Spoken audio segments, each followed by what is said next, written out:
Hey, welcome back to Pit Stop Vibes. If you're wondering what I'm doing, Gen X, they feel me. I'm rewinding a cassette. Before iPad, I don't know, iTunes, this is where we had our music. And this particular cassette is Breathless by Kenny G. I think we just need a moment to appreciate when music was music. We are back with Joe, Mongera, and Kisaka. And to kick us off, I want to start by asking this question. What changes or practical steps need to be made in the organization today? Because we've said we have these 4 generations that are there. So let's talk about culture. Let's talk about what practical changes must happen so people are not killing each other or fighting, and so that it tends to be what you are saying, TGIM. It's not a place you dread going to, but you're growing, you're learning, and you actually enjoy working. Okay.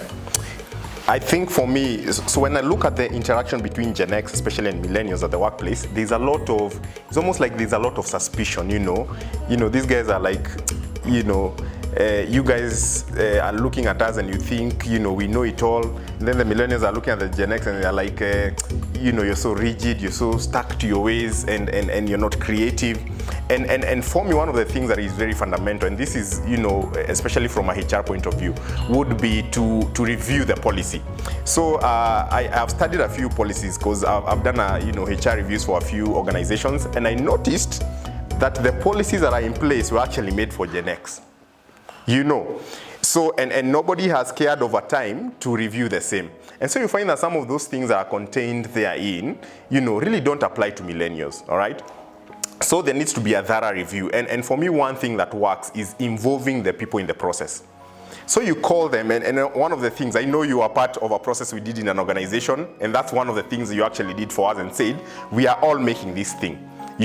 So that they feel I contributed to authoring this Bible that will then govern me. So that it is not almost like somebody is thinking, somebody sat somewhere and decided this is what is best for you and pushed it down my throat, and you either, it's this way or the highway. You either abide or you leave this place.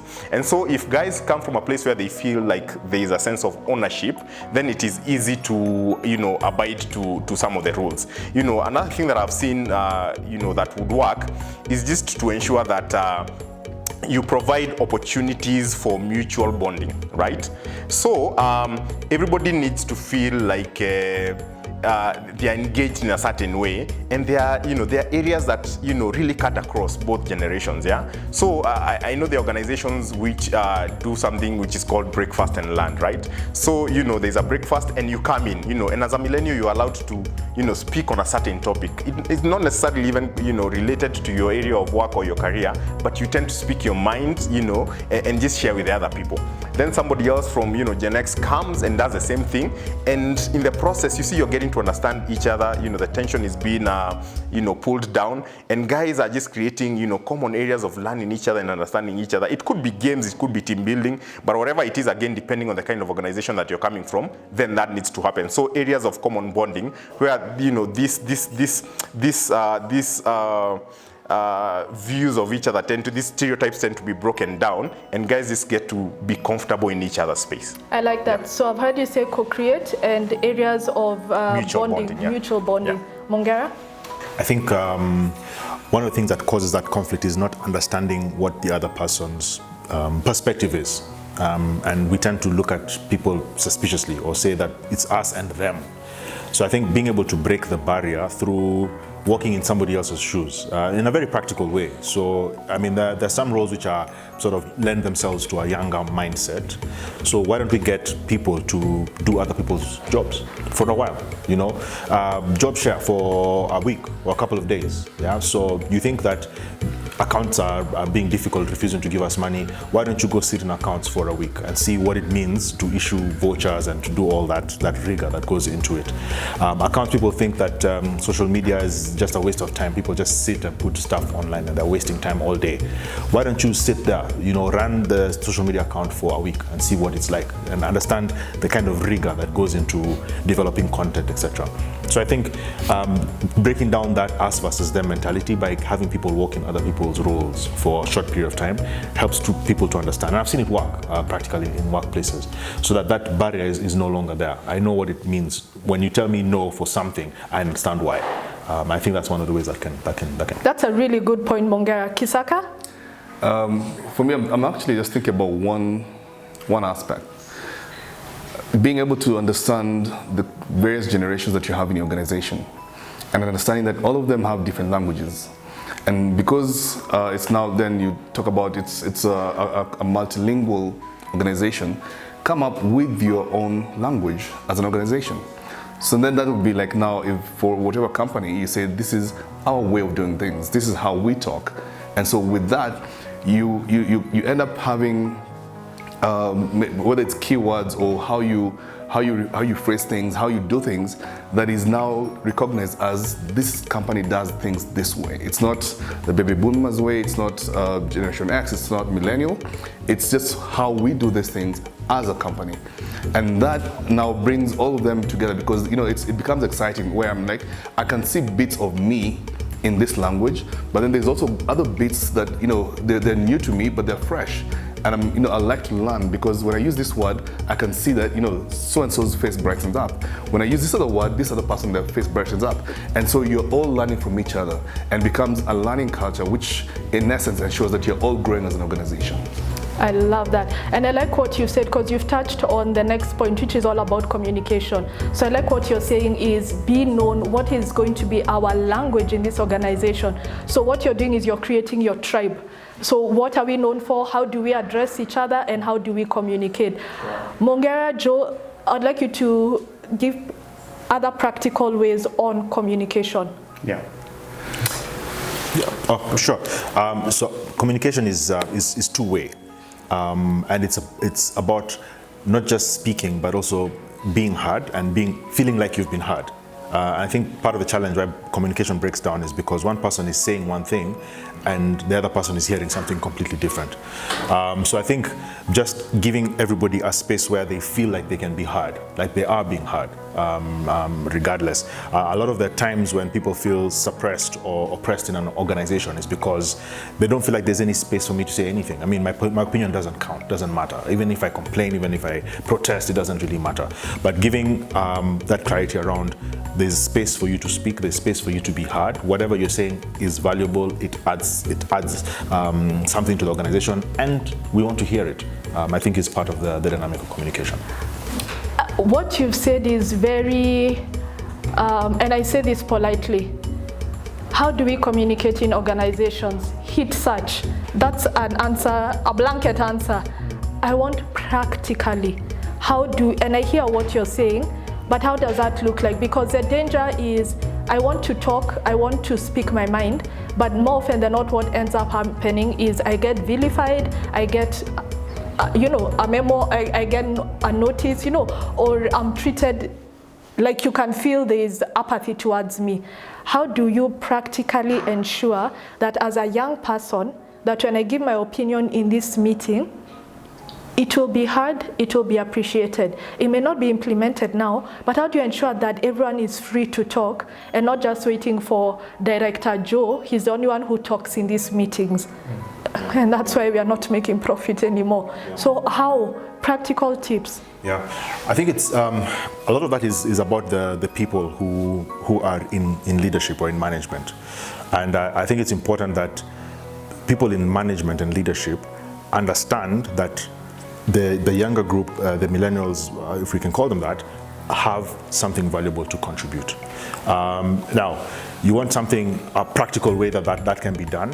One of the ways that people can foster communication very practically is to have sessions where, say, the millennials have their say. Let them have a session where they are the ones who decide what happens. And whatever decision is made, it runs, so that we can change that culture where people feel, younger people cannot contribute or have nothing of value to say. It's really a very personal thing. The older generation, Gen X and above, need to understand that when someone younger says something, they have something to contribute. And that can only come about when I see the value in what they're saying. When I see them as somebody valuable who has something of importance to contribute towards this. And the only way I'll see their value or know their value is by giving them a chance to speak and not always putting them down. Yeah. Yeah, I think for me, Josephine, you need to give these people a voice. So how do you do that very practically? I think for me, and from my own experience, millennials don't want to feel like they're being supervised. They want to be coached. So they don't feel like you've told me to do and I don't have an option. They want an engagement, a discussion. And sometimes this calls for a bit of wisdom again from what Mutiga is saying, from leadership. I want to fight back. When your parent tells you to do something, do you feel like you have an option? Now that's what I was getting to. Okay. So again, it boils, and that's what I was saying. It really boils down to the wisdom of whoever is communicating this as a leader, right? Do you know you can make somebody do something and make them believe they're the ones who did it out of their own volition? And I was reading a book and I was saying wives are very good at this. They will give you an idea and you will end up doing it. But how it has been done, you'll end up saying, yeah, I had a very good idea and I ran through with it, but actually it was not your idea. So how you communicate, it's almost like it's a science. You need to understand, to get into their mind and see, okay, how do I give these people a voice and still get, the deliverables, delivered by making them feel like they own this thing, yet all through you had this Bible at the back of your mind. So that is something you have to figure out. I have no answer of how you can actually do this, but that is something you have to figure out. Then the other thing I think you can be able to do is just to, again, make them feel like they own the space and they are running this thing. Then I think that would really contribute to them being able to having a voice. I really like the points you guys have brought out. Very practical and very real. So how do you move from, we've created the culture and we now have a language and we've now created our tribe that we are known for. We have co-created with the millennials. We have done job sharing, which is working very well. How do you now move to the next level where we are now collaborating and working cohesively so that now we are profitable? Because I believe that when we say, there's just last week in the newspapers was an article that said over 500,000 students are churned out of the university. Out of those, only 100,000 are being absorbed into the marketplace, which then means it's not that there are no jobs. Is it that millennials are coming into the job industry and finding people who are saying, no, you have to do things our way. So how do we ensure now that when we are collaborating, we'll be able to absorb more and that the skill sharing will happen? Because that job sharing idea is very good, but at times practically, if I'm Gen X, we were raised to be very competitive. Why am I sharing my idea with Joe? He will then steal my job. So how do we move to the next level of collaboration? How does collaboration look like? Well, maybe we could start on that. As we were talking even from the previous point, and I was remembering something again that we tried in one of the companies. And this is what we call the In Your Shoes program, where we'll talk about skill, we'll talk about, you need to be able to learn, you'll have job shadows, job rotations with people from other areas. But then we flip this around, where you now find, the managers, you find the CEO going to sit with the clerk, right? And when you're in your shoes, the In Your Shoes program means, for maybe about an hour or so, let's say answering phone calls, and you're listening to this person answering phone calls. You've got the headphones and you're listening to engagement, because remember again, management have come and put parameters. They've come and said, this is how you're supposed to perform. This is what we expect of you. This is what we anticipate. And they're doing that from a strategic perspective, right? And more often than not, you'll find that it's not from a user perspective. So you're told you have to be able to operate like this. But then the question is if that manager was put there to operate like that, will they be able to? Because they're judging you for it. If you fail, they'll tell you, you did not meet our requirements, so you penalized for it in one or another. But then when you put them in, in your shoes, when they come into your shoes, they see you operating for 1 hour or 2 hours, or well, for that one, it was actually for a day. So they sit there and they see you doing your work for a while. Then they do your work with you supervising them, and you tell them, no, that's not how it's supposed to be done. No, pick up the slack. No, you need to be faster. And so at the end of the day, we started seeing that when management went back, and this was something that was done across, in fact, it wasn't that you choose. It was that you will get an email and you will be told on this day you will be in this particular area, sitting by this person in their shoes. So now you get to find that people start appreciating when, let's say, Exco is sitting and making decisions. Someone realized that if I insist on this, it's not going to be possible, or if I insist on this, it's going to be harder for these people to do. So at the end of the day, when even when you talk about things of remuneration, all these other things, someone will be like, when I sat there and I did that job, I realized we need to be paying these people more. We need to be listening to them more. You're getting feedback from the bottom. So that will definitely come, because you flip this, where instead of me being the junior always saying, I want to be able to do the job shadow, and because I want to become the boss. It's now the manager saying, I want to go and sit down there and do what they're doing so that I can appreciate what they're doing, and in so doing, I will be able to be softer, or I'll be able to be understanding when I'm engaging them. And when you're doing that, because when someone comes and says, I'm struggling with this, you're able to understand. And they feel that, this person knows the pain I'm going through. So I can be able to approach them. It negates that point of, but if I speak up, I'll be picked on, as a rebel. Why? But now I know that if I speak up, they'll appreciate what I'm saying because they have felt the pain that I feel. Right? It's the same saying of, if you want to know how I got here, walk a mile in my shoes. That's the only way. Any other way, it'll be, hearsay, or, it's perception. But when you walk in my shoes, you know where the pain is. So you'll be able to get there and say, by the way, much as he's not talking or she's not talking about it, I felt that pain. Let's deal with this particular pain point. Excellent. Yeah. So I think another way that collaboration can be fostered is through mapping out the skills in the organization, and that should be done in a very practical way, in a very realistic way. I think someone mentioned earlier, someone could have a skill that's completely unrelated to what they do. So you could be a very good public speaker, you're good at emceeing, you could even be a good DJ or whatever it is. You could have you'd be skilled at music, you could be good at playing an instrument, something completely unrelated, but having a good mapping of the skills that are available in the organization. They may or may not be relevant to the role that someone is playing, but they can be deployed within the organization in a different way. So if, for example, if you could take that example of that young guy who's a good MC, so a lot of organizations tend to shun that and think of that as, you're doing something that's outside the business, so don't do it on office hours.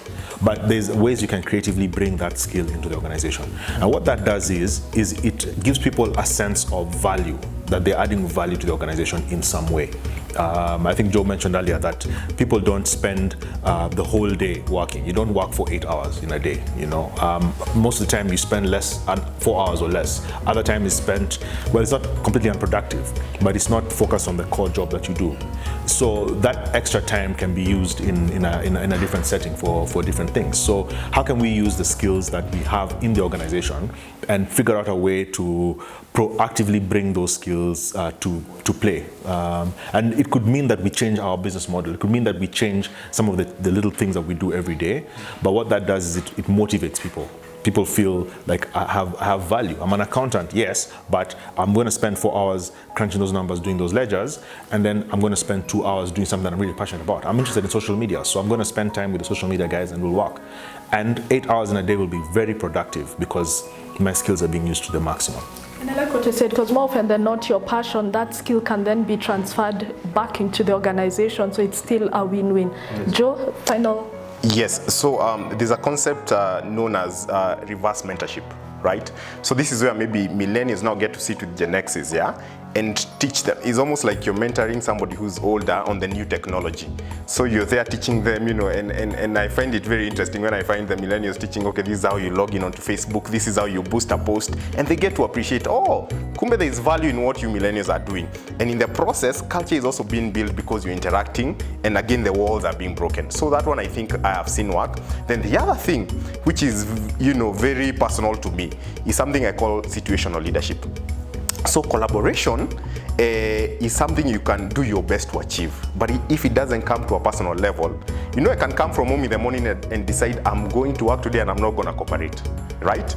Because I have a personal issue that has not been addressed, right? So as a leader, and there's a quote I love that says, for you to move from a good to a great leader, then you must understand how to deal with people. That's what differentiates leaders, yeah? And for you have to practice something called situational leadership. You now have to go to each and every person's level because, and again, that one is, from the understanding and the principle that everybody's motivation is different.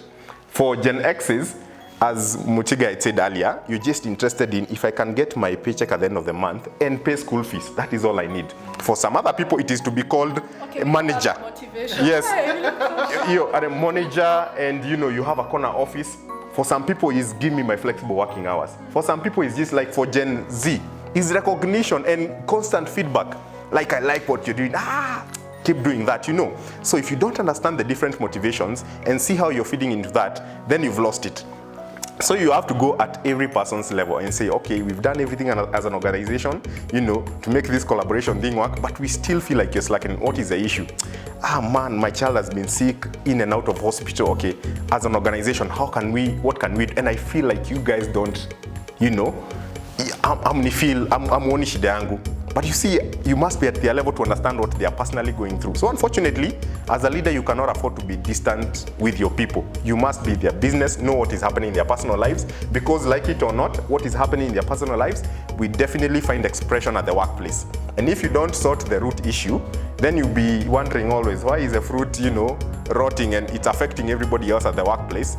Yet if you're just concerned to know, somebody told me my wife has been battling cancer for the last 7 years. Nobody knew about it. And so you can imagine what that does to him in terms of finances. And one day you can say, today we are going to visit your wife as an organization, and then we'll changa as employees, tumpeleke to changie hospital bill. That person will come the next day so energized, and they will work for that company as it's theirs. So I feel we have to get to that place where, beyond all these policies and culture and making everybody feel like they own this thing, get to their personal level and see how you can practice situational leadership at that level. I like that. Yeah. So the challenge here is to look at people first as humans before their job title and what they're required to do. We've run out of time, but this conversation carries on online. We've talked about the 4 C's. We've talked about culture, and we spoke about how do you create your tribe? What is a language in your organization? We've spoken about communication. How do people communicate, and how do you practically do that? We've talked about collaboration, which will then lead to cohesion. This conversation carries on. This is just the beginning of this conversation. Would love to hear your thoughts. What is working? What is not working? What have you implemented that we didn't mention here? So that we learn from each other. Follow us on our social media platforms at Pitstop Forum, Instagram, Twitter, and on Facebook we are Pitstop Forum. And the hashtag is InterGen Conversations. Thank you for keeping it locked, and see you next time.